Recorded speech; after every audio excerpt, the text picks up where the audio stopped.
ಪಿರಿಯಾಪಟ್ಟಣ ತಾಲೂಕಿನ ಕೆ ಬಸವನಹಳ್ಳಿ ಗ್ರಾಮದ ಹಾಲು ಉತ್ಪಾದಕರ ಸಹಕಾರ ಸಂಘದ 2023 ಹಾಗೂ 24ನೇ ಸಾಲಿನ ವಾರ್ಷಿಕ ಮಹಾಸಭೆಯು ಸಂಘದ ಅಧ್ಯಕ್ಷ ಅನ್ನೇಗೌಡ ಅವರ ಅಧ್ಯಕ್ಷತೆಯಲ್ಲಿ ನಡೆಯಿತು. ಮೈಮಲ್ ಮಾಜಿ ಅಧ್ಯಕ್ಷ ಪಿಎಂ ಪ್ರಸನ್ನ ಮಾತನಾಡಿ, ಪಿರಿಯಾಪಟ್ಟಣದಲ್ಲಿ ರೈತರು ಹೆಚ್ಚು ಜೋಳ ಬೆಳೆಯುವುದರಿಂದ ಪಂಚವಳ್ಳಿ ಭಾಗದಲ್ಲಿ ಪಶು ಆಹಾರ ಘಟಕವನ್ನು ಸ್ಥಾಪನೆ ಮಾಡುತ್ತಿದ್ದೇವೆ. ಉತ್ಪಾದಕರು ಹಾಗೂ ರಾಸುಗಳಿಗೆ ಆಡಳಿತ ಮಂಡಳಿಯವರು ಉತ್ಪಾದಕರು ಹಾಗೂ ಹಸುಗಳಿಗೆ ಜೀವ ವಿಮೆ ಮಾಡಿಸುವಂತೆ ಸಲಹೆ ನೀಡಿದರು. ಈ ಬಾರಿ ಸಂಘಕ್ಕೆ ಹೆಚ್ಚು ಹಾಲು ಸರಬರಾಜು ಮಾಡಿದ ಉತ್ಪಾದಕರಾದ ಯೋಗೇಶ್, ಹರೀಶಾಚಾರಿ, ಶಿವಯ್ಯ ಅವರನ್ನ ಬಹುಮಾನ ನೀಡಿ ಸನ್ಮಾನಿಸಲಾಯಿತು. ಬಾಲಚಂದ್ರ ಜಾರಕಿಹೊಳಿ ಅವರು ಮತ್ತೆ ಸೋಮಶೇಖರ್ ಅವರು, ಸಹಕಾರ ಮಂತ್ರಿ ಆದಂಥ ಸೋಮಶೇಖರ್ ಅವರು ಅವರ ಸಹಾಯದಿಂದ ಪಿರಿಯಾಪಟ್ಟಣ ತಾಲೂಕಿಗೆ ಅತಿ ಹೆಚ್ಚು ಜೋಳ ಬೆಳೀತಾರೆ ಅನ್ನೋ ದೃಷ್ಟಿಯಿಂದ ಪಶುಹಾರ ಘಟಕ ಫೀಡ್ಸ್ ಫ್ಯಾಕ್ಟ್ರಿನ ಇವತ್ತು ತಂದಿದ್ದೀವಿ ಪಿರಿಯಾಪಟ್ಟಣ ತಾಲೂಕಿಗೆ.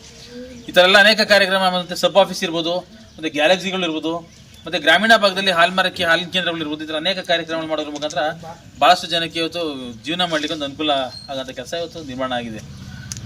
ನಾವು ಒಕ್ಕೂಟದಿಂದ ಏನೆಲ್ಲ ಸವಲತ್ತುಗಳನ್ನು ನೀಡ್ತೀವೋ ಅದ್ರ ಜೊತೆಗೆ ಇನ್ಶೂರೆನ್ಸ್ ಇರ್ಬೋದು, ಅದು ಭಾಳ ಪ್ರಮುಖವಾದಂಥ ಪಾತ್ರನ ಇವತ್ತು ಹೈನುಗಾರಿಕೆ ವಹಿಸಿದೆ.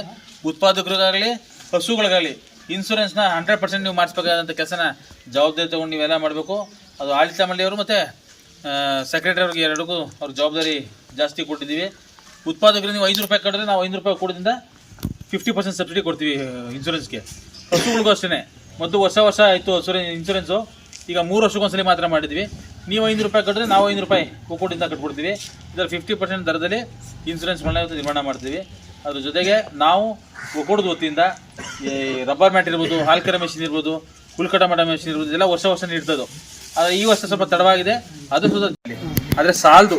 ಇವತ್ತು ಗುಜರಾತು 5 ವರ್ಷದ ಹಿಂದೆ 1.25 ಕೋಟಿ ಲೀಟರ್ ಹಾಲನ್ನ ಉತ್ಪಾದನೆ ಮಾಡ್ತಿರೋ ಡೈಲಿ, ಆದರೆ ಇವತ್ತು 3 ಕೋಟಿ ಲೀಟರ್ ಹಾಲನ್ನ ಉತ್ಪಾದನೆ ಮಾಡ್ತಾ ಇದ್ದಾರೆ.